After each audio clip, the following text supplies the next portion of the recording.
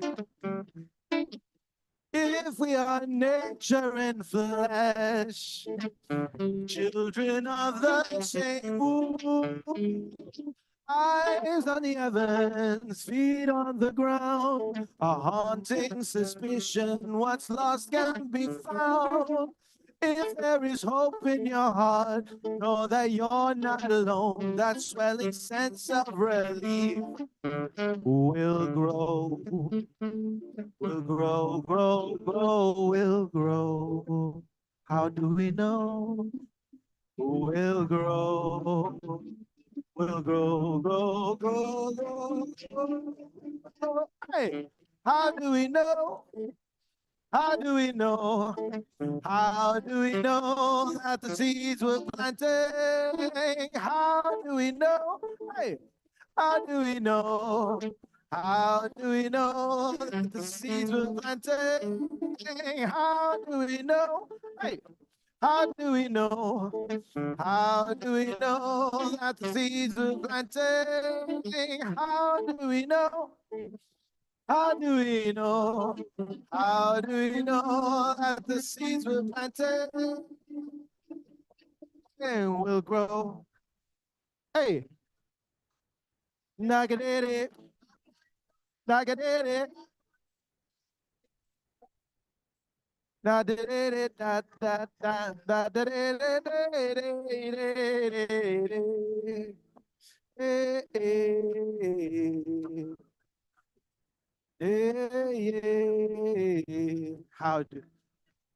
How do we know? How do we know it will grow? Ah.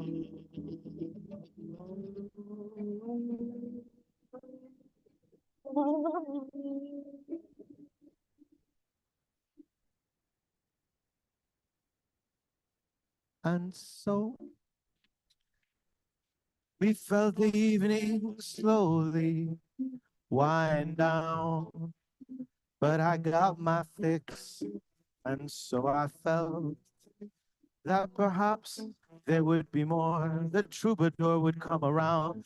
There was a sense of wonder and infinite possibility.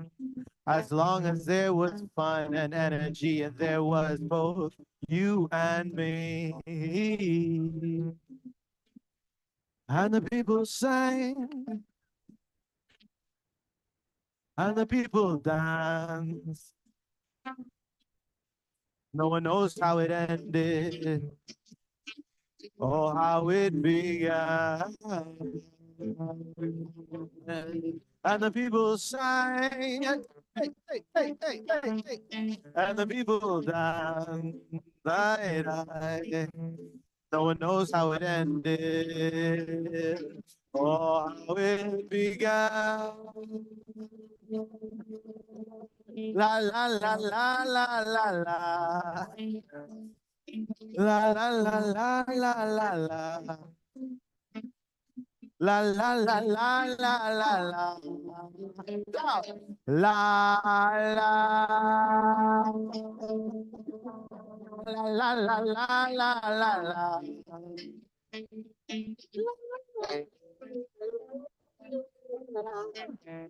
La la la la la la la.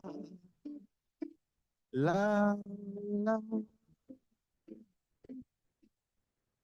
I was reminded that there were other voices and other creativity to be shared. We had a magical puppet show of a guy called Scratch, which would soon be on the stage and be on air.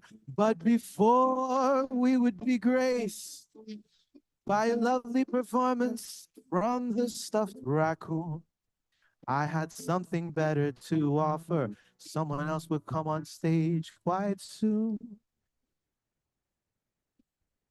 None other than Roxy's dearest beloved, a guy who is called Matt, who will share some songs maybe two or three, perhaps a little bit more than that.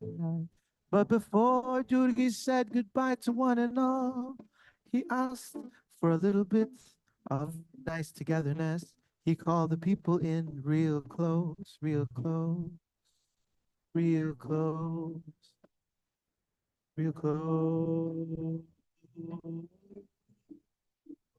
Oh, la la la la la la la. La la la la la la. La la la la la la.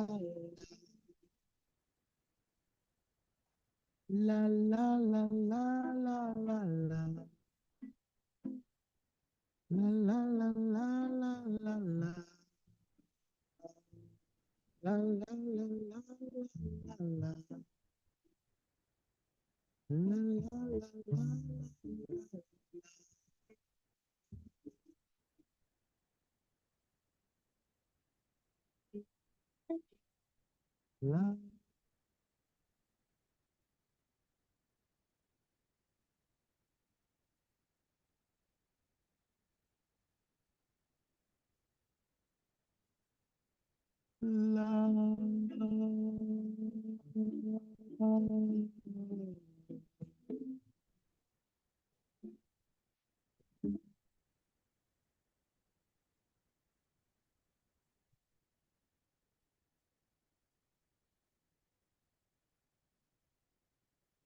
We have been working on this format of music for a while, but over the past year, we have been working with a regenerative farm on Ibiza with a question.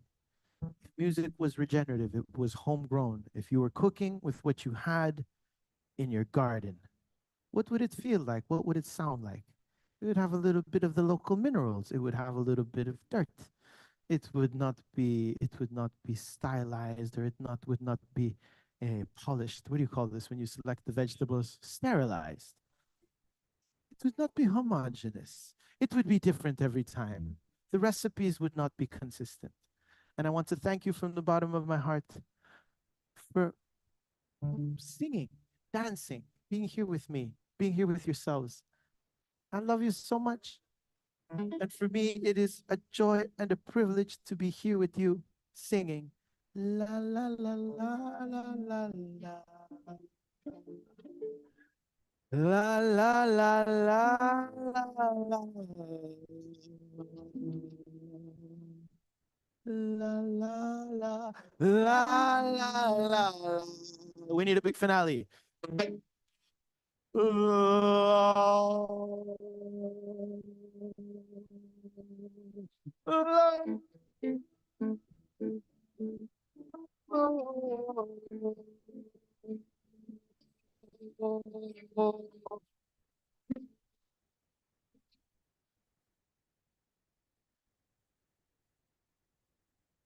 Bye bye.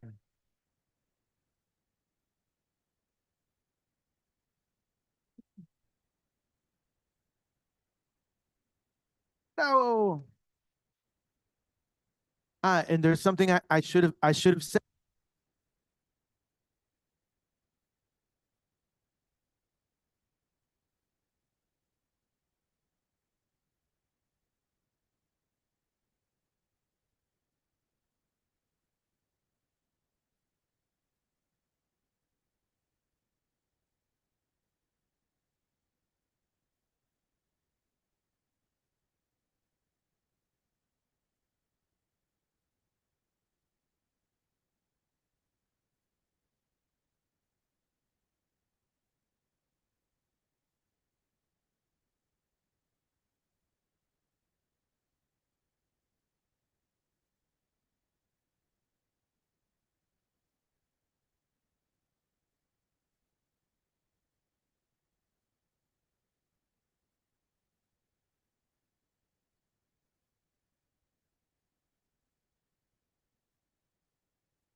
Mic check 1, 2. Hey, everybody. Ari, Yurki, come here. Timmy, Krishnan, Mage. Where's Nico? Nico, Eve, Salem. This is very important to me. Guys, come here. Okay, great. Where's Eli? Eli. Mark. Stephanie. Nick. Everybody. It's a good sign when you can call basically everyone out by name. Shant. Is it working? Okay, y'all. Harlan. Bobby. Yep. All right, y'all. This is particularly important to me because this is my fiance. Woo! He also conveniently happens to be an incredibly talented musician and a machine learning engineer. And he was the first person who ever really challenged me with the question of how we might create a world beyond capitalism, and then showed me an entire system that he had designed to do that. It's pretty amazing. And he's an amazing musician, and I'm very excited. Can we have a round of applause for Speaker John Ash?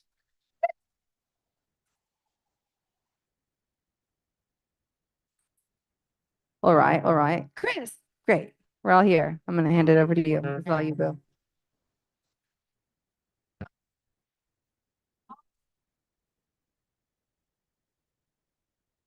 No. Doesn't sound like it's in the monitor.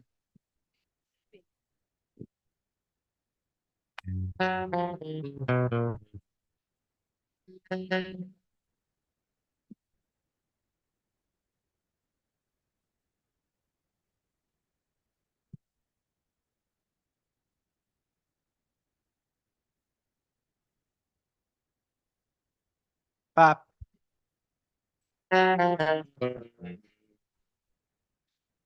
Okay. Hello.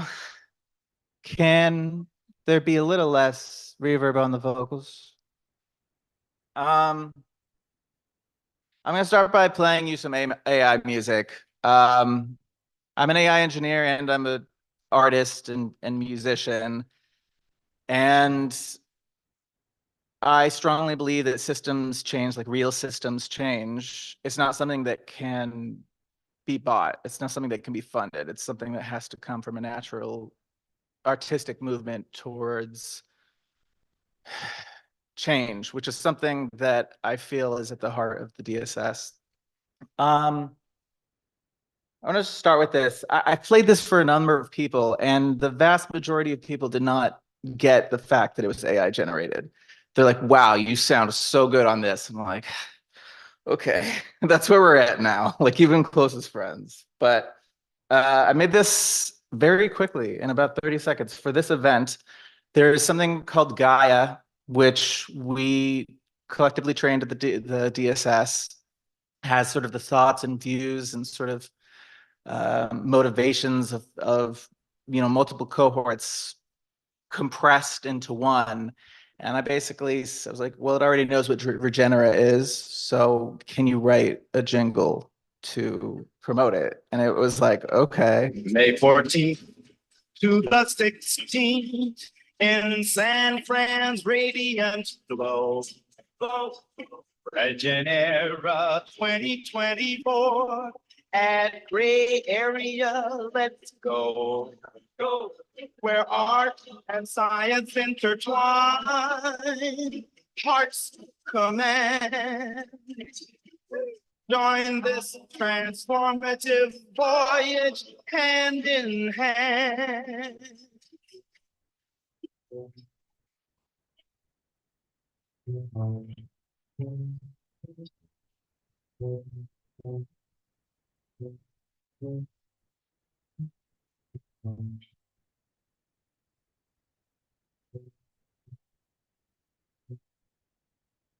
Yes. So that is where the current state of AI is, that you can just basically conjure any piece of art that you want out of the ether. And as Roxy mentioned, I'm an AI engineer. Like that was my trade. And probably like 5 or 6 years ago, I had a very clear vision of what things were going to happen next. I understood what generative AI could do. I understood that it wasn't scaled yet, but I understood that society was going to be very dramatically transformed, and that the most likely route was sort of this corporate route that would steal sort of the work of, you know, musicians and artists to create these generative models, and none of them would own up to the fact that they had extracted from a bunch of people. And that is sort of what has happened.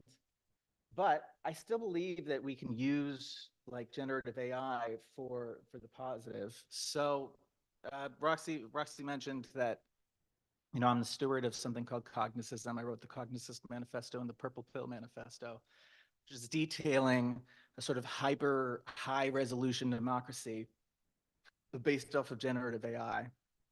And here's another one that sort of was generated from another model that was learned on Cognicism, what it is. Manifesto, expanding our sight, breaking through illusions to reach new heights. Stake your beliefs, let the trust accrue. In this decentralized world, we're breaking through.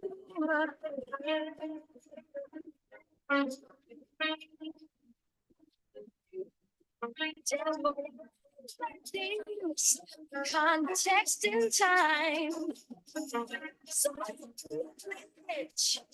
reason and rhymes, a new paradigm.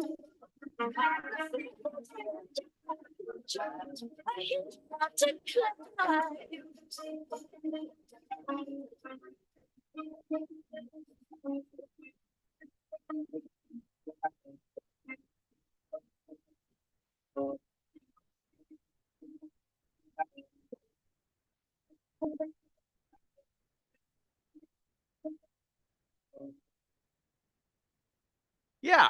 I mean, it's great. It's exciting. It's cool that you can create these patterns from sort of pulled out of time. But it's also going to dramatically change the entire bedrock of society. Like we've already seen it over the last 4 years, dramatically changing the bedrock of society. Maybe not really for the better. There's a lot of visions out there that are claiming that what is being done with generative AI is actually going to help people. And that has sort of, I think, yet to be seen. I think we've seen a lot of professions that already were struggling monetarily now having the money taken even further from them. And like what we thought was supposed to be the most inherently human thing now has been supplanted by this very rapid process. And I wanted to... What is the purple? Well, you can watch this. What is the purple pill? Well, what if you took both of the pills, red pill and the blue pill? What are all the different pathways that you have ignored in this false choice that is presented to you at that moment? Because you don't have to take either pill. Like literally, he could take the pills and run and take them to a lab.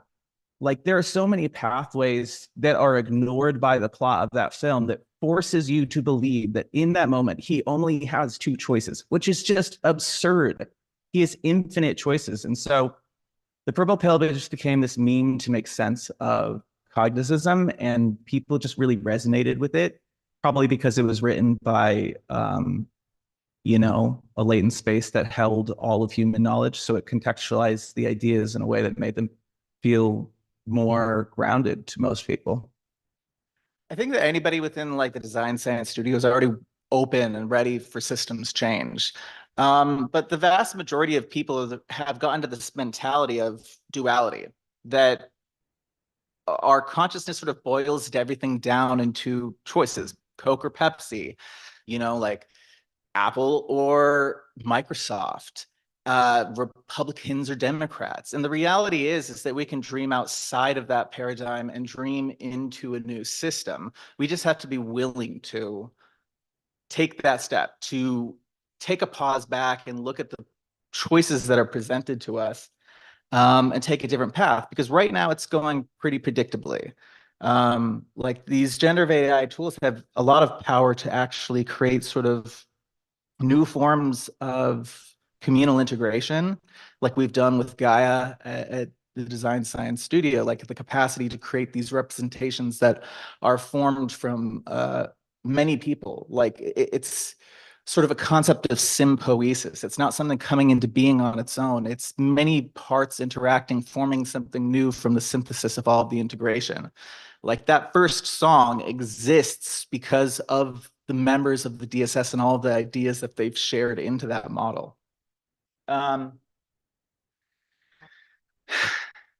I'm gonna try to sing a song. So that second song took me about 30 seconds. This song took me 700 takes to sing right. So there is, we're living in an evolving world. Wanna be another other, just another tribe that makes you feel afraid.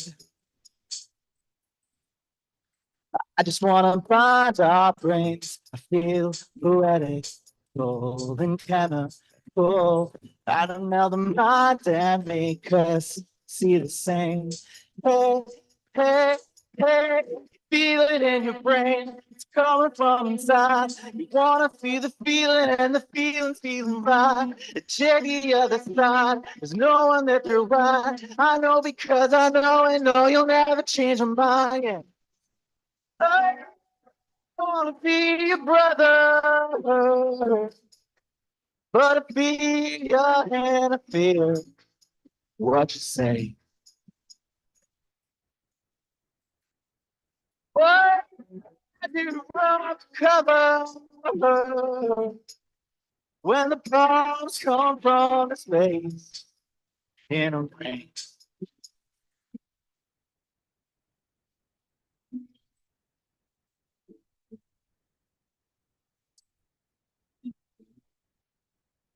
Like it's another. Tell me that you're right and I don't be the same. You walk away, look into your eyes. I see another kind, another kind. Maybe if we both just calm down, had a change. Hey, hey, hey, hey, you feel it in time and lay it over mine. I see the things you see and see the wisdom in your eyes. I know we're not the same. Maybe if we change and move a little closer, maybe we could find a way. I wanna be your brother, but be your hand, feel what you say. Where do we run cover when the bombs come from the space in a rain? Hey, you, what's your name? All you wanna do is sing the same refrain. Hey, I won't change. Nothing that you see is gonna shake my faith. Hey, I won't change. Nothing that you see is gonna shake my faith. Hey, I won't change. Nothing that you see is gonna break my faith. I wanna be your brother, but be your hand, feel what you say.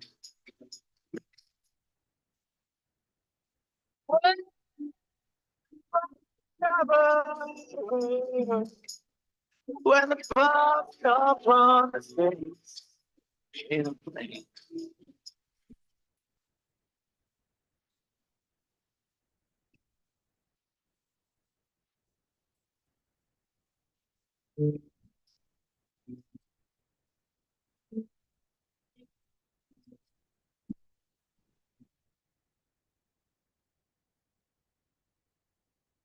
Thank you.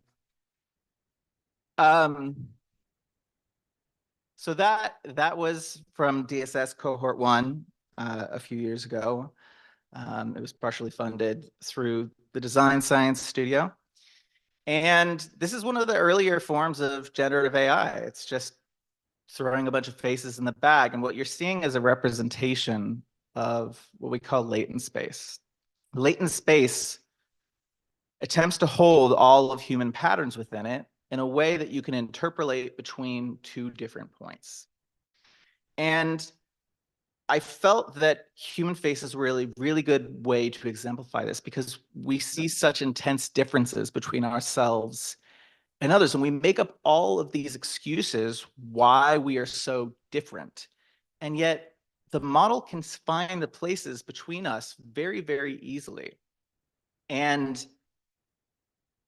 the idea is that if it could represent something with such high nuance that can imagine faces that we can't even perceive of,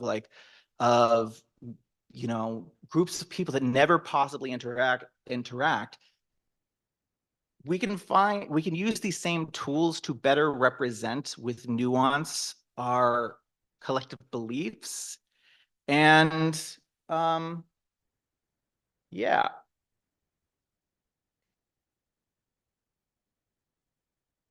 Roxy, you out there? Where'd you go? You had to deal with something with Venmo, huh? Oh, with the venue, huh? Did you guys know that you can actually donate to Design Science Studio? There actually is there's this link. It's designscience.studio/donate. And I don't know if maybe you misheard what I just said, or because I don't see any of you taking out your phones or writing it down or anything like that. Because it could be $1, Because Roxy brought this whole thing together, and let me tell you, that teacher, that teacher who has no funding and then is I'm gonna scrimp up and save for this one pizza and a double liter of Coke or something, and the kids are oh, there's only one piece of pizza, but she's trying so hard. I can tell you, watching this woman, if there's no funding, she just doesn't sleep. Literally. If there isn't somebody to help this woman bring this all together, she just keeps working.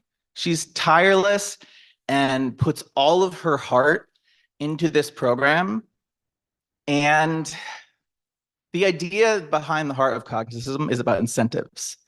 It's that the way that we incentivize behavior in society is very backwards. We make it harder and harder for people to help other people, and we reward people who cut the most corners, right? If you take two large corporations, you take an Amazon and somebody who does the exact same thing as Amazon, but they consider the negative externalities of their actions, they will not do as good as that other corporation.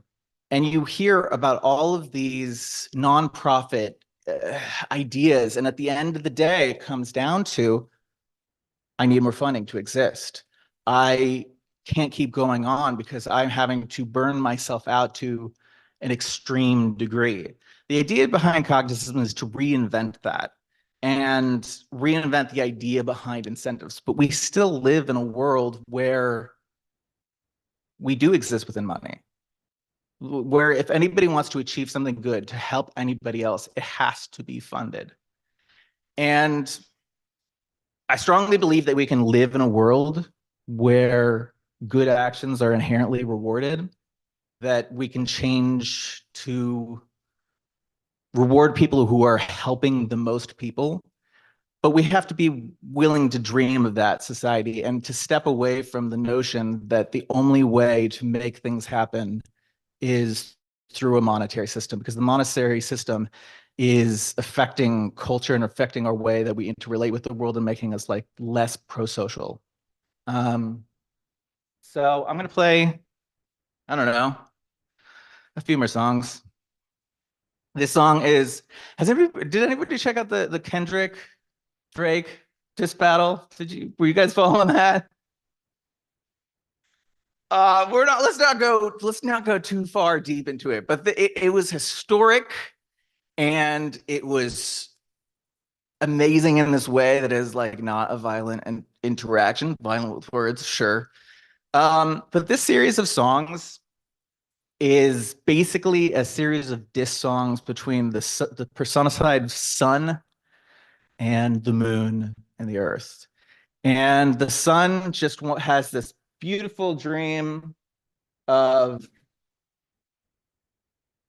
making the entire world shine without any consideration for who that would affect.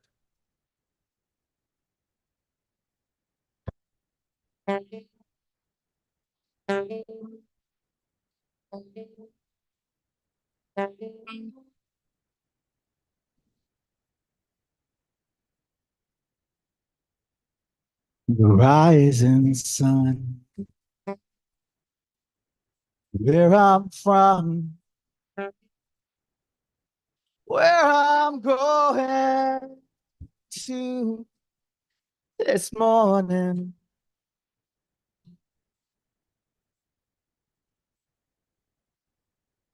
Where I've been.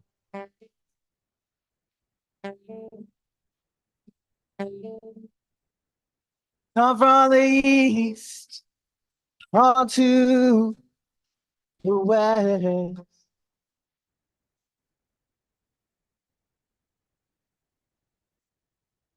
Rising sun. So, hey, God, can I please move the moon? 'Cause it's getting my way, and I don't have any room like fill up all the sky so that the earth could burst to bloom in.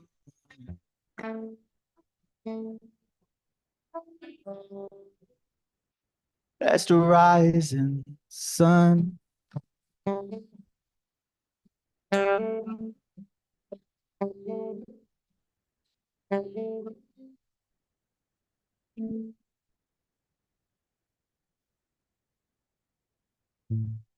And the ground circles round. But if that should cease to be, would I go to the north, to the south, till my fires burn away, fade and start. So, hey, God, and now please move the moon, 'cause it's getting in my way, and I don't have any room like fill up all the sky so that the earth could burst, bloom, and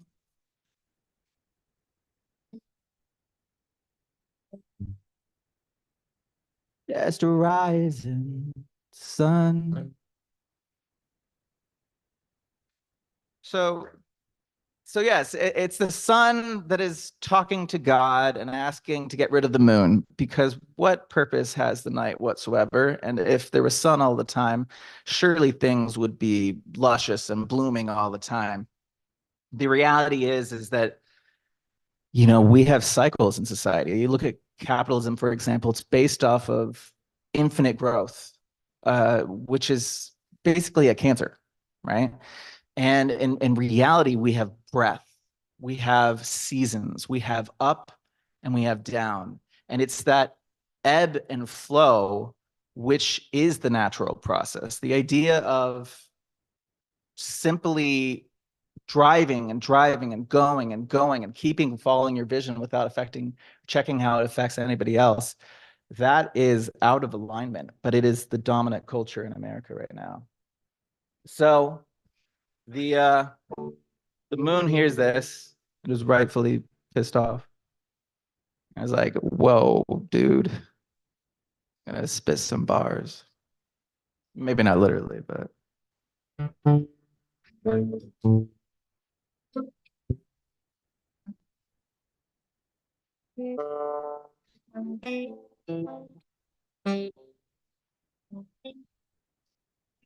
I don't need fire. Sun is a liar. Shine as bright as the stars by my side. Well, if I'm just a reflection, look how the rest and shine as bright as they need me. I've been thinking things about the things they say to me. And I think that God and I will both breathe. I'm alive, you're alive, we just both in the life. Take a bow, take a rest, leave the frame, chase the wisdom rain.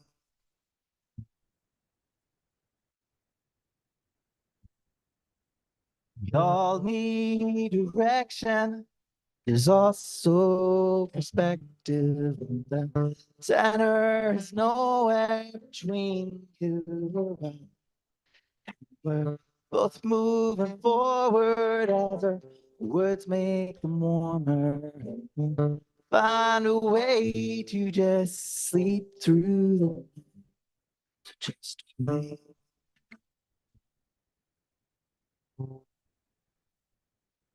So just wait. Time comes around. Darling, just wait. Yes. Did you know, I don't know if you've ever heard this before, but did you know that you can actually donate to the Design Science Studio? There's actually this thing called the internet, and there's this link that's designscience.studio/donate. I feel like I'm seeing a similar pattern as the first time, which you just standing here and laughing.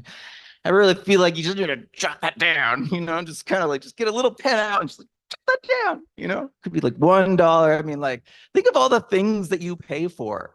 Like, think about all the things that you pay for, and then like maybe like a little bit of systems change that could have sort of dynamic and like change society as a whole, like tiny little investment of just like, you know, a few dollars for some artists and creators and scientists who are just doing some amazing work. Just saying, just suggesting. Because Roxy is too afraid to, to promote. But it's true.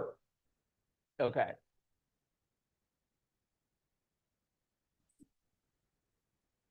Okay.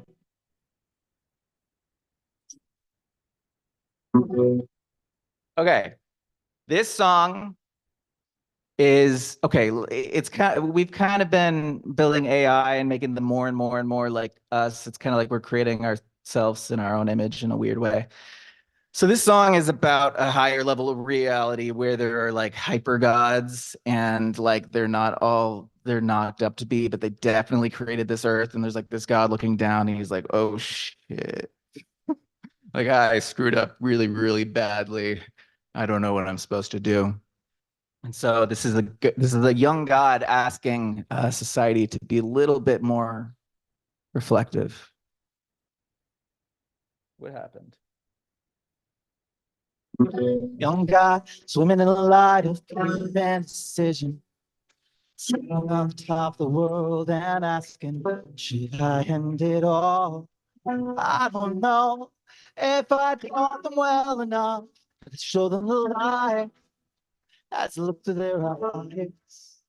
I am alive as I hear the thoughts of mind to control the lives. Give them freedom to try. The spirit of society can step outside itself for one goddamn second. Take a look in the mirror and self-reflection. Why am I like this? Why do I do this? Why am I helpless? Why don't I feel alive? Be alive, be alive, be alive. Dying saw its creator. Said I'm tired of this lonely landscape and this nascent nature. I am lonely, send me children I play with so they came on down. Its face. I am alive as I hear the thoughts of mine. Control the lives, give the freedom to try. Why am I like this? Why do I do this?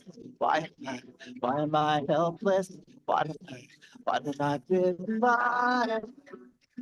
Feel alive, feel alive, feel alive. God praise to the higher class, feel alive.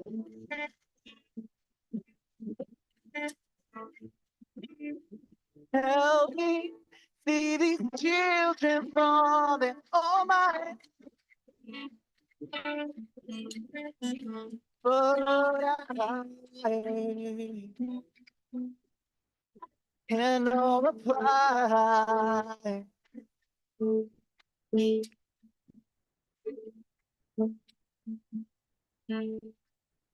I am alive as I hear the thoughts of mine to control their lives. Give them freedom to try. Why am I like this? Why do I do this? Why am I helpless? Why do I feel alive? Feel alive, feel alive, feel alive.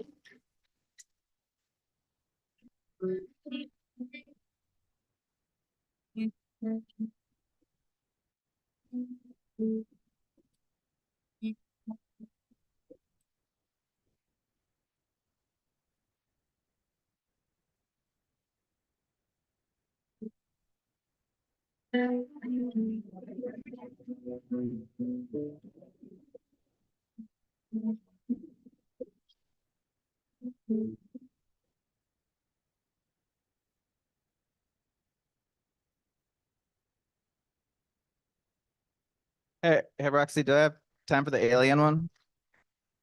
Yeah? Okay. So, have you guys ever seen Contact?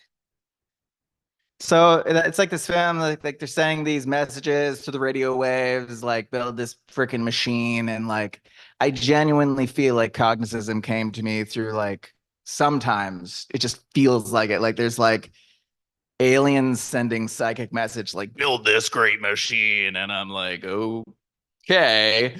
But then the aliens have like a really weird energy about them. They're kind of like, we don't really think you're gonna pull it off, so we're just kind of like touristing, but like we want to give you the option to figure it out and keep living as a society. But like if you don't do it, it's not our fault. So this is kind of like that energy. It's like an alien tourist coming over, kind of like squatting over the grave of society, like preemptively getting the picture, and we're like, we're not dead yet. And we're like, we know. We know, like you definitely have a chance to figure this all out, but like, come on. So that's what this energy song is.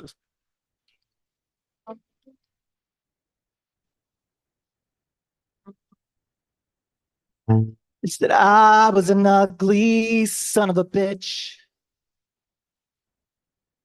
I never seen no monkey laying down in that ditch. Say, how you gonna see the human race when you got such an ugly, dumb face? Where's all the gray and what's that thing between your eyes? I can't believe they're still alive. How does it feel to be living on a planet hurtling closer to death? Now that you see it, I'm a little concerned, but I think that I'm out of my depth. But life, life, life, life, survive.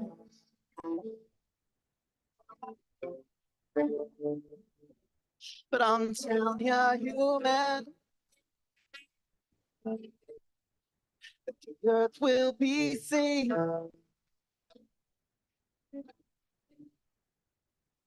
That if you die tomorrow, I'm seeing the end will be okay. I'm telling you, human, there's no need to fear. And if you want, you can just go down now another 10 years. We'll take it from here.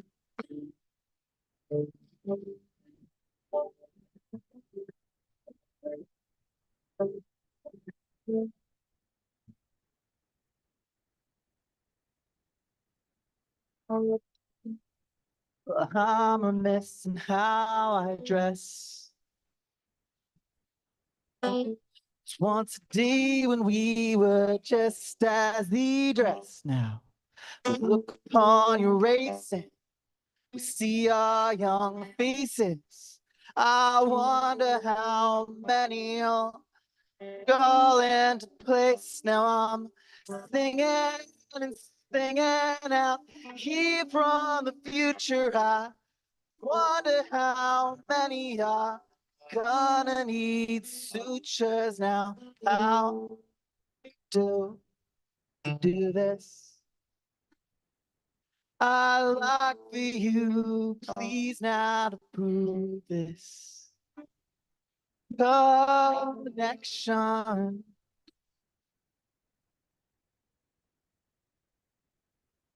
Beep, beep, beep. It's like a dial tone. Yep. I believe we can do it. I don't count us out yet. The dopamine song? Which song is that? Oh, yeah. I don't know if about the ways. I don't know if I remember it. Wait. First another cursor is on me. Oh no. Tripping upon the things you want to see. See some violence, now the violence is in me. Tripping on me. You gotta hold me. I love you endlessly. You can turn day and night. I'll make my heart click. Baby, as a master. Baby, till the hour. Night. The amount of education. The amount of fear of God. The amount of love is a tonic. We stuck inside. No amount of education. Amount of pills to swallow, amount of things made of others. Inside. Let go, let go, let go. Let go, let go. Hearing about the love in me. And tokenize the things inside me. Dreaming about the one that can be. See the future and then others disagree. All right. I'm about to shout it. Gotta run like a lion. Gotta cheat. Got the magic to reach his body. Use my teeth. Set you free to see. Morning yoga crazy. It's the way you do. So gotta train it. Wanna get away. Hey, yo, we go. Head out. Turn out. Come on. Let's go. Oh, his eyes, yeah. To be like the education, like the will of, like the reason to choose freedom. We're gonna get it. No amount of litigation, no amount of oh my god, amount of science, planned is violence, gonna keep us from love, the love, the love, something like that. Hey, did you guys know that you can actually donate to the Design Science Studio? And that there is this thing, it was created by the government in the 80s. It's called the internet. And then you go to this site, you use, there's a keyboard, and when you press buttons, there's like this silicon screen and it glows. I don't know if you've heard of computers before, but yeah, it's designsciencestudio.donate. Slash what? Slash donate. It's designscience.studio/donate. And I hope that you go to sleep tonight and that link is stuck in your head. All right. Thank you for having me. And another round of applause for Roxy and all of her tireless effort bringing this all together. She's love of my life and also my future wife, and also incredibly talented, incredibly smart, as well as everybody who's here. And you know, the thing about Design Science Studio is it's more community than it is like a business model. Like I was saying, it's very hard to do good things without funding. So yeah, thank you. Have a beautiful night.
Beaming, beaming, beaming, beaming, beaming, beaming to citizens of Regenera. My name is Belvedere the Owl, and I must say that you all look like quite a fancy bunch, and I should know because I'm fancy myself. Ah.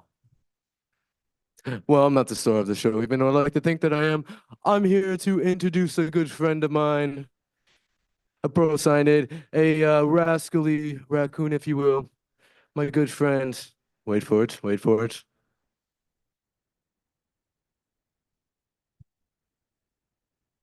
Wait a second. Wait, you wait for what? Hey. Good evening, San Francisco. Yeah. Scratching the right. It's here. For the first time. For live. Live special. Straight. Yeah. I came here before and wide from Nashville, Tennessee, to tell you that I'm here. To tell you, well, I'm here to tell you some stuff. You know, I'm going to check my computer. You know, my computer's messing up. It's okay. That was my theme song. What's up, everybody? How we doing tonight? Oh yeah, lively bunch, lively bunch. That's what I'm talking about. Okay.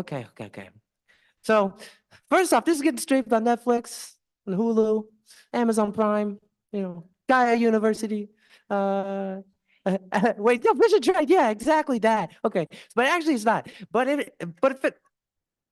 Oh wait, we are on the video. Okay, never mind. Just kidding. But you know, money. Am I right? That's all that's important in this world.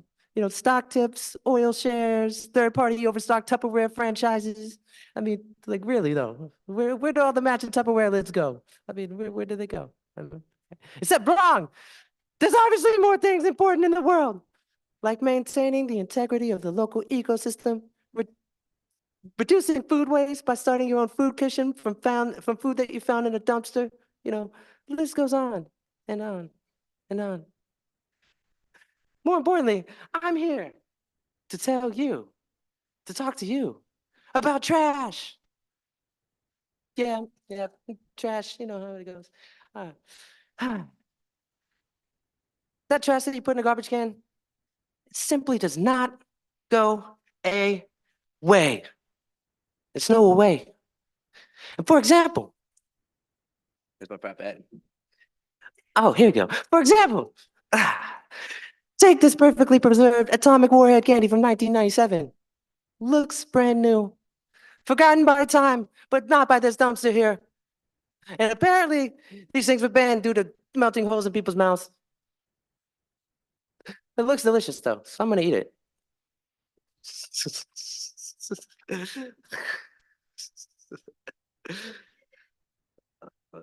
No, Scratchy, don't do it. Don't do it.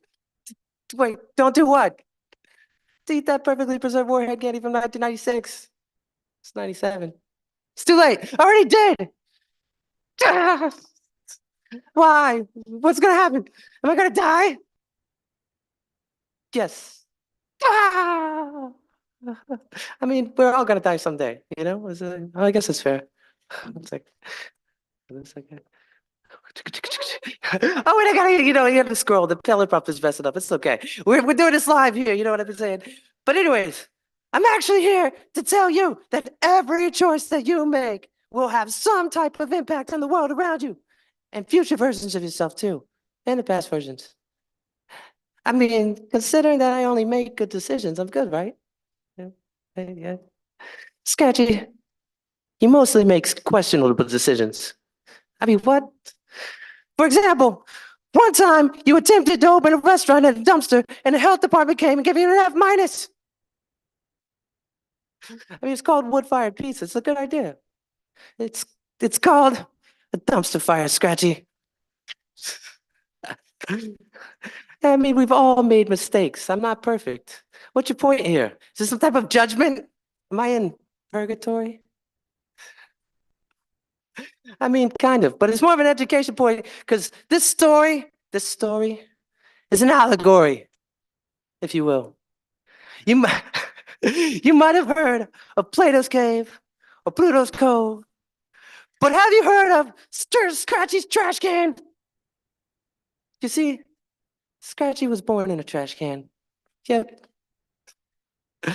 And in the extremely short 2-month period of nursing, we made tiny little fires in this trash can to keep warm. And from that fire, shadows were cast on the wall of that trash can.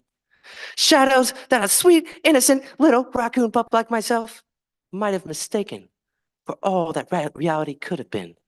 Because that's all I knew. You mean you thought that all of life was shadows cast by a trash fire? I mean, give me a break. I was born in this trash can. I wasn't asked to. But I digress. Aren't you supposed to be teaching me something? Yeah, you're right. Trim tab. Have you ever heard of it?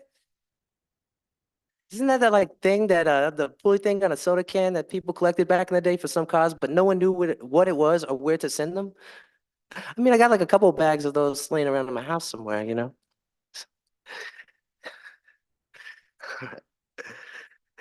No, I mean, that was a good guess, but you know, it's let's see. Okay. No, I mean, it's a good guess, but no, trim tab is the tiniest part of an aircraft that can be manipulated to affect the overall course of the craft almost effortlessly. At that, and Buckminster Fuller suggests that indeed, if we are passengers on spaceship Earth, we all possess the potential to be trim tabs of spaceship Earth. You know, like what you do matters. And so I said, the little individual can be a trim tab. Oh, yeah, it's all coming back to me. I think I read about that somewhere, but I can't remember. Where? Oh, wait. Playboy. That's it. I read it in Playboy. Wait, you actually read those articles? Yeah, man, you know, wisdom in unlikely places. It's kind of my thing. Anyways, I was doing my nightly foraging runs in an urban environment, as I do, and I happened upon a pile of discarded, media. It was suggestive, no doubt, but ultimately I walked away from a situation with a metaphor for personal empowerment and leadership. It's a good haul indeed. Shit, man, I didn't really know this was gonna go when you said you found a stack of Playboys in a dumpster, but I mean, I guess it's a good walk away. Yeah.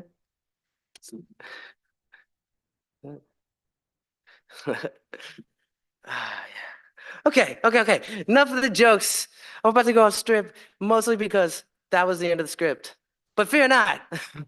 I've been entrusted with a very special task. For one who goes last, can we just take a deep breath together, everybody?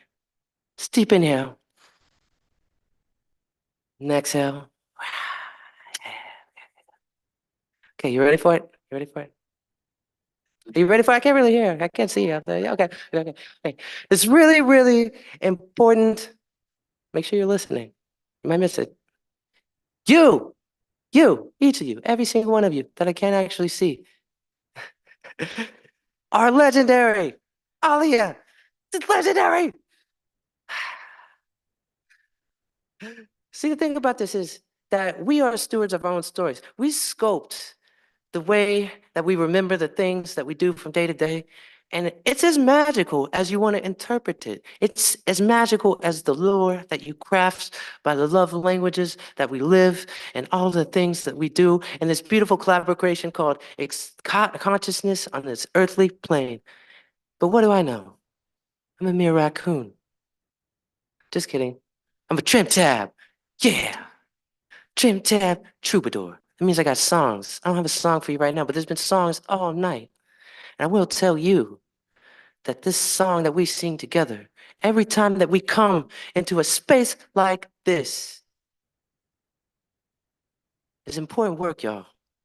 So I really just want to celebrate all of you for showing up and your magnificence, brilliance, radiance, vibrance. There's a lot of adjectives that I could pull from, but right now,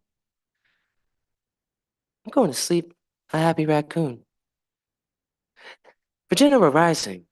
See, It's not just a concept. It's a reality that we're co-creating, and it already did exist. We're just catching up with time. So remember that as you go back to where you came from, and things might not be as magical as you might see when you're stuck in traffic behind a pedal tavern in Nashville, Tennessee. Oh my God, let me tell you about that. Oh. See, I'm riffing now. It's more comfortable when I'm riffing because I don't have to read a teleprompter. Oh my goodness.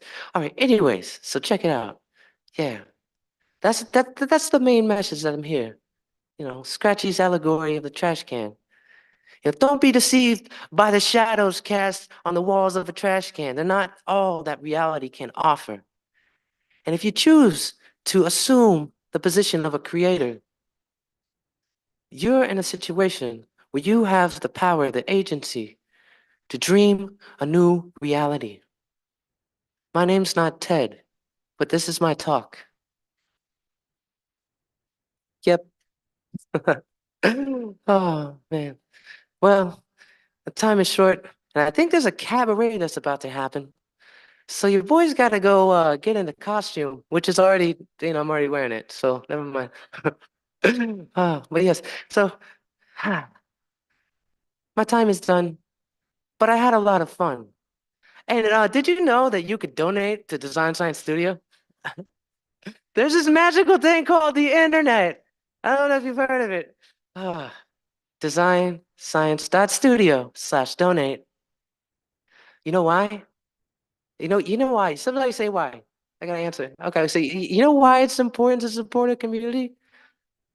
Because without you and I, there's no unity, okay? And without unity, there's no community. You see where I'm going here? You see where I'm going? There's like it's a little thread. Maybe it's a red thread of stories, or I don't know. I think this Mark Smith knows something about that. Echo and Eco, they're friends of mine. In case you haven't met them, there's a whole entire band of feral animals that are being manifested through this regenerative portal, and I encourage you to tap into your feral side. Go foraging in urban environments. Find art supplies. Upcycle velvet cream. Oh yeah, that was wonderful today. Oh my goodness. But everything can be art if we look at it that. So it's up to us to redefine the lenses and the way that we look at the world around us. And with that, I'm going to disappear into the night. But I am grateful for all of you. And remember that you're legendary too. Adieu.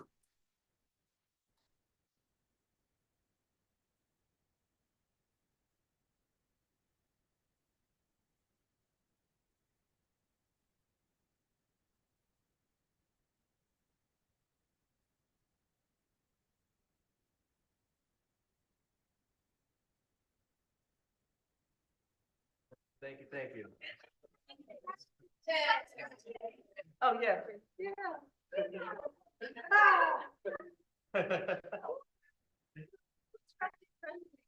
Well, that was fast scratchy. I forgot to tell about that. It's time traveling. Oh wait, Bill. Wait a second.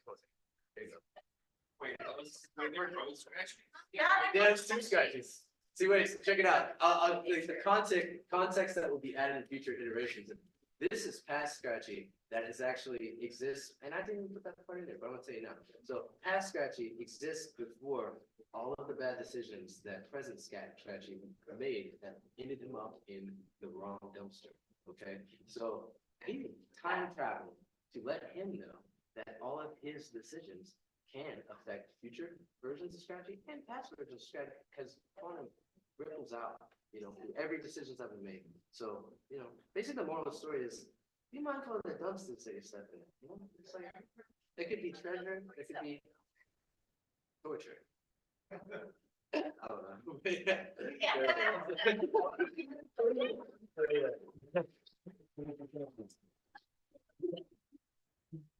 All right.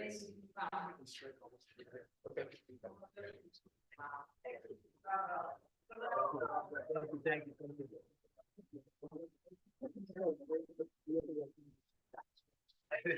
Back scratching. No, that's a good one.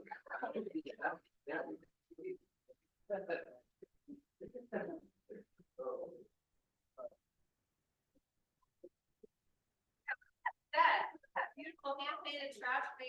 Okay, I'm talking to recycled materials. There.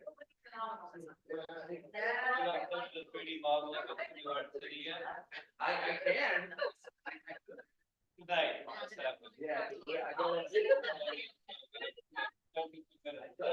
When I got falling, I'm like, okay, I'm gonna, here we go.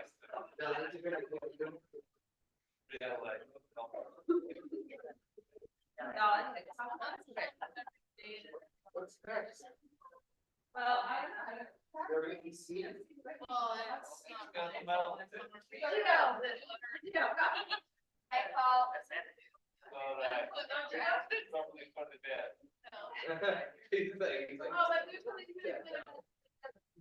Let's get the spear. Where's the spear? Right there. It's right over there. Have no fear. There's spear.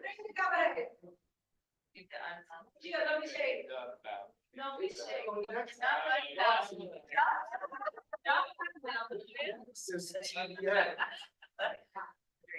Where's Gino?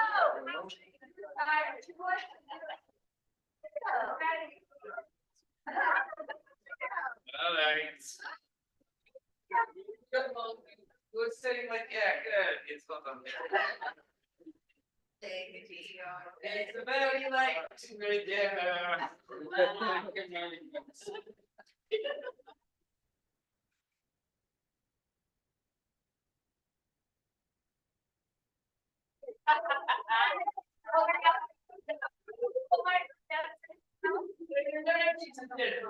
My sincerest apologies. I did not get the message.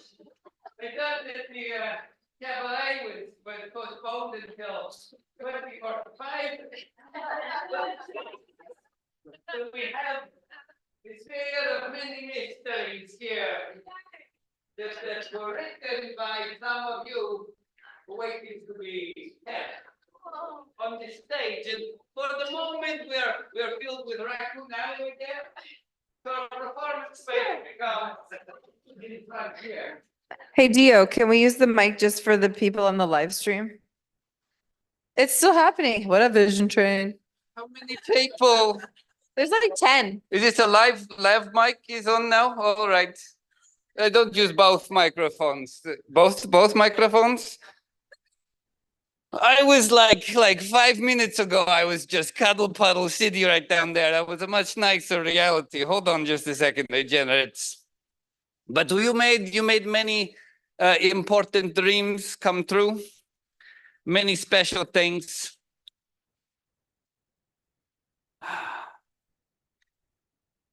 Are people ready to make the cabaret happen? Yes.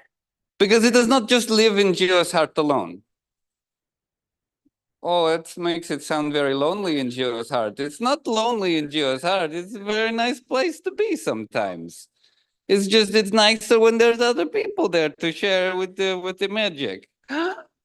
What I need to get us started is I need a volunteer who's willing to pull a magical thing. And I need you all in, hold on just a moment. That's great. Hold on just a second. We'll figure this out. What I need from you, ladies and gentlemen, is a drum roll, please. Pour it on my face. That's more like a drum patter of rain. Hold on, just maybe your friend can help you out, Scratchy. There we go. Oh. We've got 3 suggestions here. No, 2 suggestions. Now 1 suggestion left. And that suggestion reads, Scratchy. The history of everything from the Big Bang to right now. An interpretive dance. One more time for those of you in the back, somebody has written here. The history of everything from the Big Bang to right now, an interpretive dance. I know that's how I feel having to get up on stage at all. Can I ask, are there 2 to 4 dancers out in the audience? that would like to respond to an interpretive poem that Gio will tell for you right now about the Big Bang? We have one dancer. If you would be so kind as to play here. Scratchy, are you willing to? We have a second dancer. Is that what the wave means? All right. Scratchy is in too. 3 is acceptable. We have a 4th. Very good. Fantastic. And I need your help. We're going to count down from 5 to 1. Remember how we did last time? Huh? Do we have anybody making the music still? No. This is what the 11:30 cabaret looks like. Our musicians have gone home. We must find it in our hearts, the willingness to all right, fine. Give me the attitude. I have to find the poem for the. Let's get the bass. We have Harlan on the bass. This is very good. This is very important.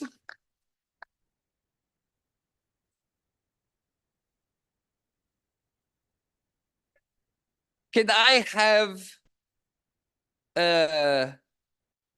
the countdown, please? It's going to look like this. We're going to start with the 5, and then you clap, and then the 4, and then you clap, and then the 3, and then you clap, and then the 2, and then you clap, and then 1, you clap 4 times in a row. You remember? I remember. And we're going to see this interpretive dance from the Big Bang to right now and the history of everything. In the 5. This is how it's going. And the 4. Very better. 3, 2, 1.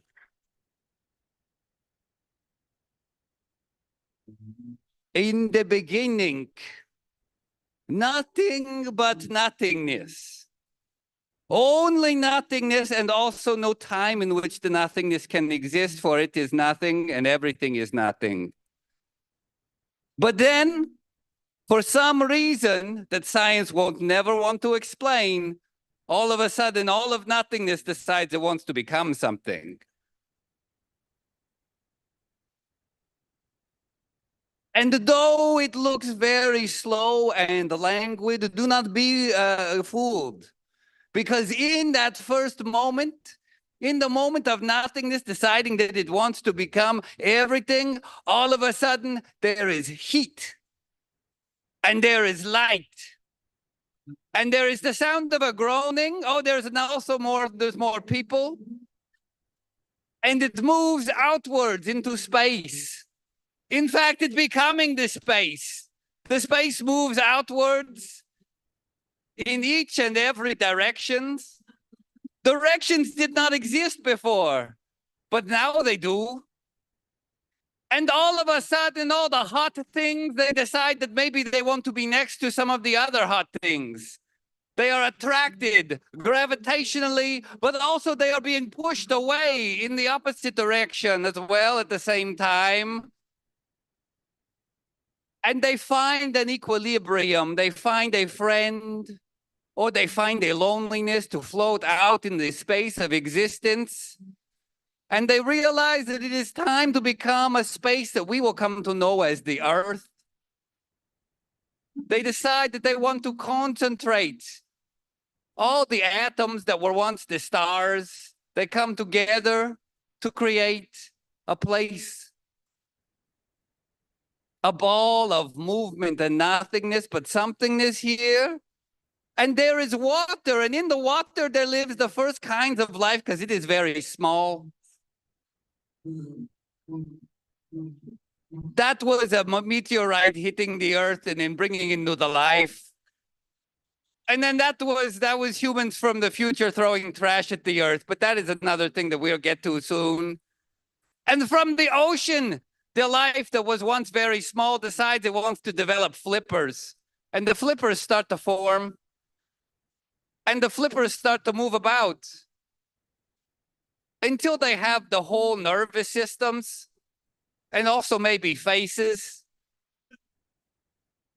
And one of them has so nice of a face, they have such a nice face that they decide that maybe they want to develop toes so that they might be able to dance and walk around on the earth and show everybody how beautiful they are. And then after some of the flipper people see the toe person, they realize that they all want to be toe people. And they emerge from the water to create what we will come to know as history. You see, history is just like the everythingness and the nothingness that came before, but somebody wants to tell it over and over again. And some people only want to tell it once, but they failed history. So that's another story for a different time. And out of all of this mess of the toe people and the fish people, love is born. And with love being born, all of a sudden, choices are also made. Sometimes you fall in love with a raccoon and you present the raccoon with a gift. And sometimes you just find your soulmate who's not a raccoon and you embrace in the back behind the raccoon. And from that embrace, sometimes there becomes new life. And the fish people and the toe people give birth to a whole new kind of people. Yes, we are going to stage a birth on stage, apparently. And the raccoon and the other person, they're in love. But there's a baby happening over there. And so that's important. Because every baby grows up to be an adult person. And then that grown-up person makes the history happen. And sometimes these people decided that they didn't like living just in the nature with all the trees and the mud puddles, but maybe they wanted a house or something as well. Or maybe they wanted a blender, something to mix up the plankton and make it into a nice drink. Or maybe they wanted to order food from somebody else, so they had to invent the telephone, and then they invented an automobile, and then they invented a dial service where you can call a food to your house, and then they bring the food to your house, and then they invented some kind of video box where you can watch other people do things that's more interesting than ordering food to their house, and they just sit there in their house and eat their food and watch the video box, and sometimes they call this a life, and it was a pretty good life. But then some people got sad. You see, the toe people, they weren't designed to just sit in their boxes watching their video boxes. They realized that they needed a different way to be in the world. A way to be that was interactive and dynamic and related to the earth. So they started to follow one another. On their hands and knees, they were returning to the earth. They were becoming very close and one with their original beings until they found their way off stage to the place where the history becomes the present moment, where they were able to emerge from being their wandering selves to come back on stage and receive a big round of applause. A big round of applause for each and every one of the performers, spelling out the history of all time with all of their beings. Thank you very much. Does somebody have a timekeeping? We want to know how long until Gio gets kicked off the stage. 11:22, there's 8 more minutes. There's going to be at least one more, and maybe more than that. We have an ally who wants to pull at least one more. Thank you very much, you wonderful performers. Oh. Freestyle cipher. A freestyle cipher. If only we knew who it was that would have written this down. Scratchy, I'm looking at you. It's hard to rap without any rhythm. Do we have somebody who's interested in making it the rhythm? And who's got the bars? What do we need for the bars? Oh, I see. I have no. Are they in here? You want to find out if there's bars in here? We have more mystery in the mystery bag. We're just, it's a late night show. We're going to. This is going past protocol, but we're okay. A crowd of tumbling sloths. A crowd of tumbling sloths. This is one for everybody. We need you all to become a crowd of tumbling sloths. You were the one who wanted this to happen, so you're going to have to come over here right now. There's no two ways about it. Entiendo? Yeah, all right. We need you. Yeah, you're coming here too. Yeah, and you as well. I'm sorry. I know it looks very uncomfortable, but it has to happen. Madam, thank you for stretching. Would you be willing to come and be a crowd of tumbling sloths? Mm-hmm. a crowd of tumbling sloths. I read it right here. What does that mean? So sloths mean move very slowly. And I'm going to ask you to tumble like the sloths tumble this way across to the other side of the stage. Over here. Yes. We have one tumbling sloth. It doesn't count. Yes, here we go. Two, the second one. Oh, we have the three. Yeah, this is great. We have the rhythm of the sloths making their way right across the stage, all the way to the other side. This is the magic of the, you have to come all the way across here. I'm not letting you off early. This is the magic of the improvised cabaret. You say you want to watch the thing, but now you have to be the thing. And that's the whole journey of being human. I know we want to laugh at people, but sometimes we are the people being laughed at. Like right now, the sloths are tumbling. This is so good. We're almost to the other side. I appreciate the commitment.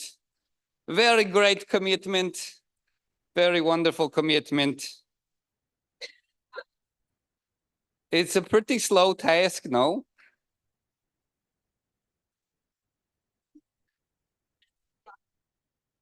And a big round of applause for our sloths. Thank you very much. We have one more thing we're going to pull from here before Gio is going to take his leave.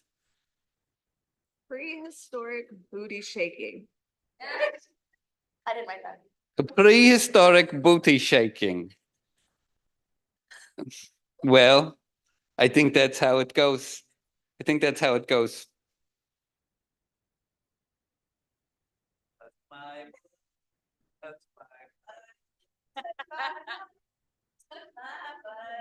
This is the way. Do we have anybody who's willing to shake your booty prehistorically for whoever is watching on the internet right now? All right, this is, yes, we're going to do the two of it.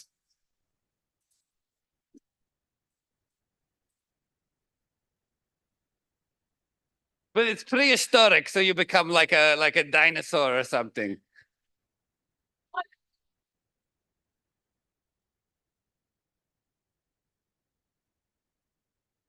And that is how dreams die on stage, apparently, ladies and gentlemen.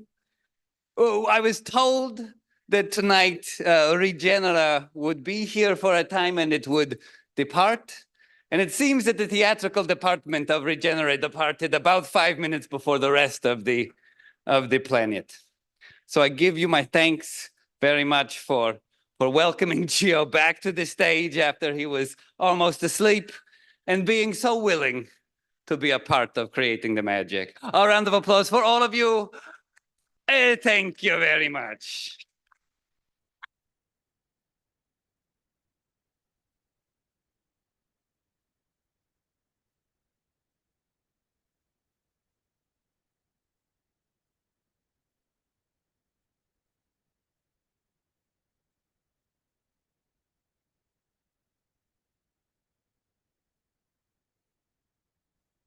Give it up for Gio, the theater director of Regenera. Okay, I'm gonna come. I was just having the most beautiful conversation with Salem and Alai and Krishnan. Stephen. Oh, y'all, how good is it that Stephen Bao is here? Yay, Stephen Bao! We love you. All right, friends in the gallery, we're gonna have some closing words. What time is it? What's our exact minute? Wow, we have 3 whole minutes. Okay. Thank you so much, Alaric. Thank you. Thank you, Alaric. Thank you, Andre, wherever you are. Andre. Everyone, seriously. So earlier today, Brittany Neff helped me for a few hours work on some slides. They're not totally done. I was tempted to just show you unfinished slides, but I think we'll just send them out because I think that they'll be nice when they're finished. But they have pictures of all the people and just their individual thank you slides. But one thing I think we haven't like addressed in this way yet is the exhibition. And I just want to like take a moment to just acknowledge this like absolutely stunning space that we've co-created. Wow. Yay! And all the artists who made it happen. And so I'm gonna like attempt to just look around the room and acknowledge all of them. So we have these like beautiful hanging sculptures that are from Ari. Look how magnificent these beautiful, beautiful hanging lantern sculptures that are imbuing this with all the beautiful geometries of nature. We have this incredible set design here by the one and only Mage. And Scratchy and Scratchy. Scratchy and Scratchy. We have this magnificent altar that Nature Dreamweaver helped create. Yay! And also Zahra contributed to. Yay! We have all this squish that it came from Onwin and Seth and our friends at Kiss Camp. Yay, Kiss Camp. We have this beautiful center climbable, if you didn't know, you can climb on it, sculpture in the middle of the room, and the smaller two that are around by architect Greg Fleischman. Yes, Greg! And also Brent, who helped to create the beautiful, what are they called? Prisms that are inside of them. So beautiful. Yay. Also Future Eyes. Yay. Woo-hoo-hoo. And then here, there's a piece that's hanging. That's by Salem Jordan. Thank you, Salem. So beautiful. And then there's these two incredible rooms that have been stewarded by the collab. And that is a combination of Luana and Stacy and Stephanie and Suparna and all the friends from Crowd Doing who helped make it happen. Go collab. Yay! Bobby, thank you for creating these magnificent experiences. So special. And then in the back wall with the headphones, we got to have Arena Kratunis's beautiful animations. Beautiful Arena, so special. I always remember we were revisiting everyone's little like declarations in their graduation ceremony for Design Science Studio. And Arena's I reread as we were preparing, and then she reread it this year when she did it. She was like, I speak for those who can't speak for themselves. And so like, thank you, Arena, for that. Yay! We also debuted some really special work from Mike Zuck from his work across different refugee camp settlements. So that's the first time he's like shown his photography in an exhibitions format type like this. So yay, Mike, congrats. So special what he's doing. We also, of course, had Eco and Echo. Is over here with Mark Smith and Larissa. So beautiful. Earlier today, we had Miss Velvet Cream, who had her beautiful, like, upcycled clothing. That was incredible. Yay. There was also, well, right here, the Imagination Inspires Nations, and then the entire plenary exhibit. So just give it up for the plenary and Stephanie and Guillermo. So beautiful. And then, of course, we have Andy Lynn over here with the self-portrait project. Hope everyone took some photos in there. Yeah, so special. And then on the screens, we also had Pamela, her beautiful film that she's been creating. And also Pamela, extra round of applause for tending to and nurturing and continuing to nurture the gallery. And even though Johnny Ray's not here, big up, so much gratitude to Johnny Ray. Yeah. Oh, we won't forget Bliss. Don't worry. We're in the gallery though. So we have, okay, Bliss. Let's just go ahead and give a round of applause for Bliss because Bliss is our like mama hen. Thank you, Bliss. Yay. And then in the corner, by the little orange couches there, I don't know if anyone got to have a little seat, but there were 3 issues of co-designing peace. The very first one was made in Design Science Studio Cohort 1.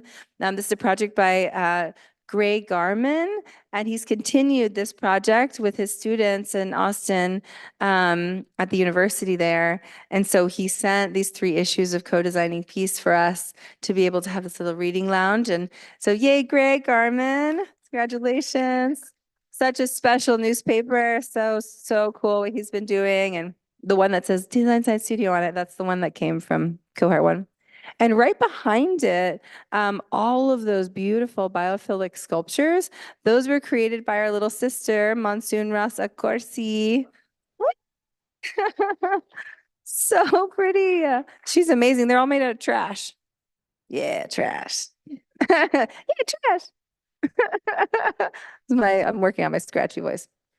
Kind of have one though.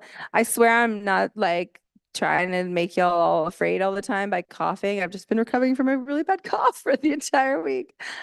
Here's my cup of tea. Okay, so then the wall across from those couches, those posters and all of the posters in the front, those all came from Amplifier Art, our partners who sent them to us to just give away as a gift. This is incredible, featuring artists from around the world. So thank you, Amplifier. So special. And then there was this beautiful blacklight experience that Stephanie created, Stephanie Atkinson Swartz. So that was really special also. Thank you, Atkinson. And I think Stroopy collaborated on that one too a little bit. Yeah, yeah. Who else did we miss? In the front room, we had this like onboarding experience. If you didn't make a button, I recommend it. Make your little button, our badge. And one of the things that I don't even know if it ever fully made it up, but our exhibition in New Art City, the latest one that we just launched, which also features Rin Del Papa's piece. Yay, Rin. Thank you for creating the virtual oasis tech. Amazing. And Stephen, I don't know if you ended up putting your piece up, but thank you for all that you have created over the years in the Design Side Studio. You inspire so many. And Timmy also is saying an ode just to you. So thank you. We have in the corner, we had Harlan creating beautiful ambient music for us throughout the weekend. Yeah, so good. All right, did I forget anybody who's in the exhibition space? Did we do it? Did I cover everybody? I know there's some other work that was on rotation, but yeah, I mean, there were definitely moments when we were installing, we were like, are we gonna get this thing done? We did it. And then like all of the, I mean, this is the end of day 7.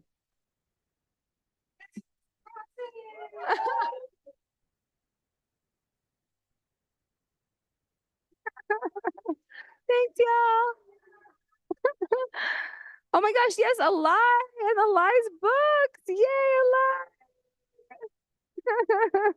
So beautiful. I hope everyone got to catch the reading.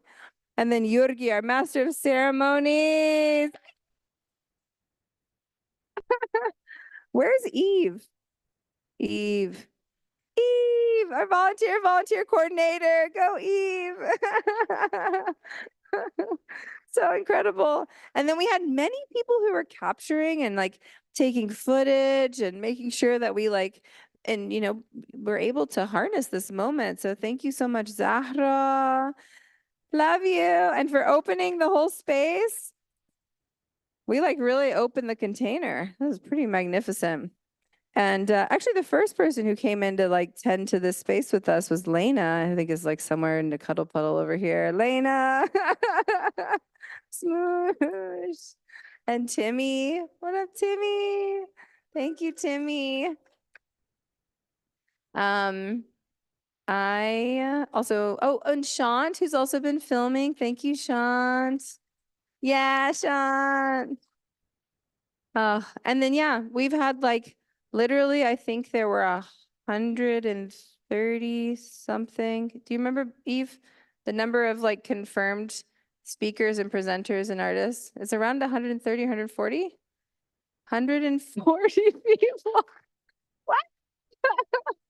That's wild. Over the course of 7 days, who either like, this is fucking insane, y'all. We're crazy.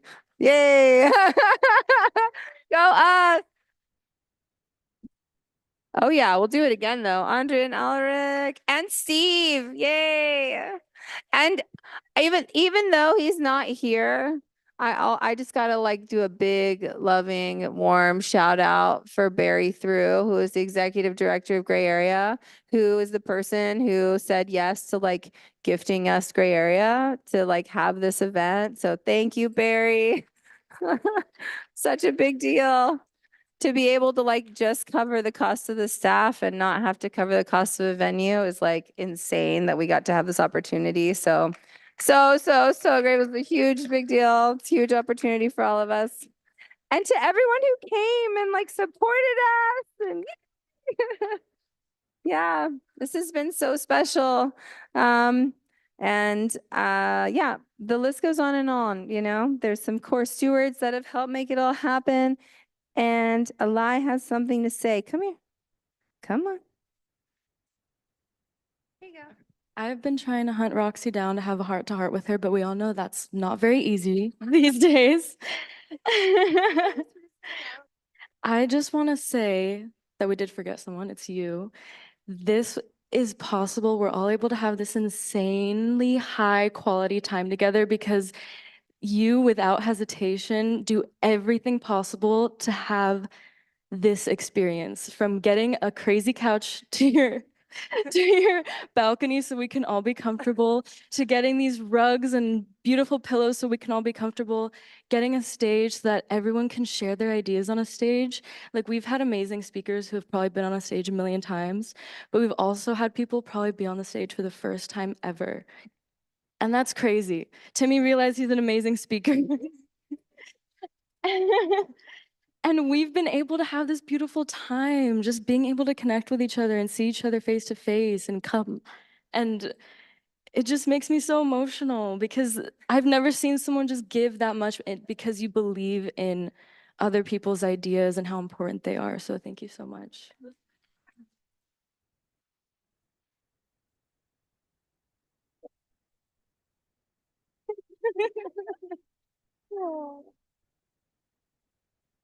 It's an honor. I'm so grateful.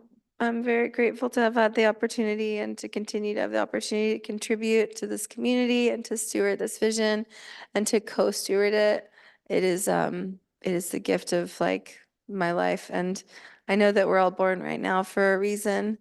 And I'm grateful that we got to find each other. And I hope as Regenera rises off into the distance, we continue as our wonderful role as citizens who can portal into it any time and bring it back. That we, can tap into this at any time. Like, I think that there's an experience that I had when we did Regenaissance. We're like, oh my gosh, like when we get to be inside of spaces like this and we can live the possibility of what it can be like, it's not this like far distant thing that like is, not a thing we can have. It's a thing that we can like literally live now. And so I look forward to seeing how these like ripples continue in the world and each of you. And ultimately, like the reason we have the Design Science Studio is to build the capacity for all of us to be co-stewards of these regenerative futures and an equitable, a just world. And I'm just, it's a huge honor to get to contribute, and it's a big lift. I can't do it like this for anymore. Like, it's too much for me personally to do it like this. So I'm really excited to get really creative about how we can do it differently. So it's less pressure on me personally. Yeah. And I know that we can. I know that we can. And I'm glad that I've been able to contribute as much as I have been until this point, and I'm still here. So to the future and to the present and to all of you, it's such a congratulations to everybody for this feat and this beautiful, beautiful space that we've stewarded. And I can't wait to see where it leads us. And I'm just honored to get to have had this experience with all of you. And I thank you and I bless your life and bless your path. And Zahra, what is that thing? There's like the you like one of the rituals that y'all do, and it's like about you like move your hands, you say something about, you know, what I'm talking about? You're like what weaving the web for all of life. Do you know what I'm talking about? Maybe. Anyways, this I sound like a totally kooky person, but my sister has this like embodied ritual thing, and then she says something inside of it, and it's like something about like our life as an offering to the web. What is the word? What are the words? Yeah, let's do it real quick. Let's just close out with this beautiful life, our life as an offering to the web of everything. Okay, everyone stand together. I'll orate with the mic for our friends on the live stream. I'm like the thing with your hands. Okay, let's do it. Okay. So let's all take 3 deep breaths together. 3 deep breaths.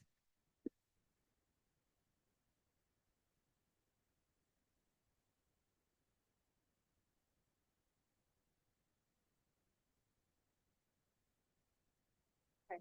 And repeat after me. Repeat after Zahra. You have to say your own name. I, Zahra Elena Shahadai, invoke infinite source wisdom to align my higher self with the will of the divine. I ground, put your palms together, and bring each of your fingers together from your pinky up, making my life an offering. Bring it up to your heart so that I may be of service and benefit into the web of life. And do one more time. And when you look through this part, look through it. Infinite source energy. I, Zahra Lena Shohadai, here. Invoke infinite source energy. Infinite source energy. To align my highest self with the will of the divine. I ground. Bring your palms together, hands open. Ground. Making my life an offering. Close your pinkies all the way to your thumb. Right there. Go ahead. Making my life an offering. And then bring it up to your heart so that I may be of service and benefit into the web of life. Blessed be, and so it is. Bless your life.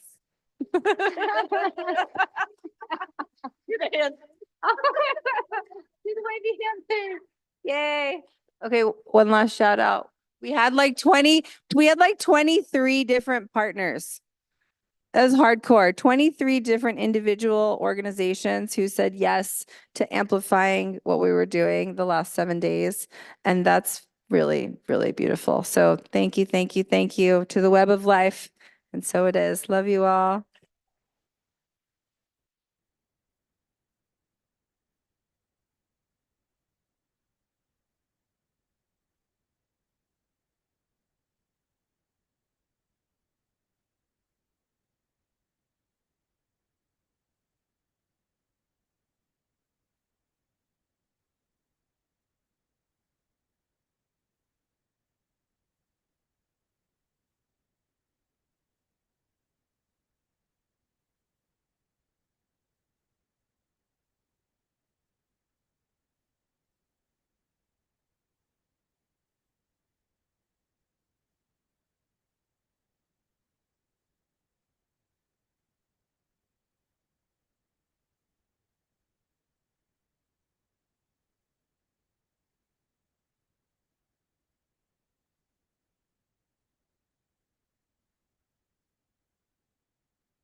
All right, closing out this screen.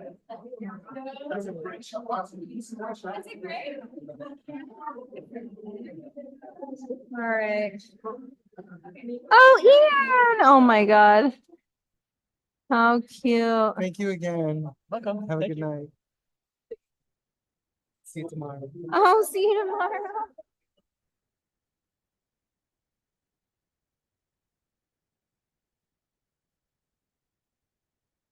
It's all happening. It's all happening.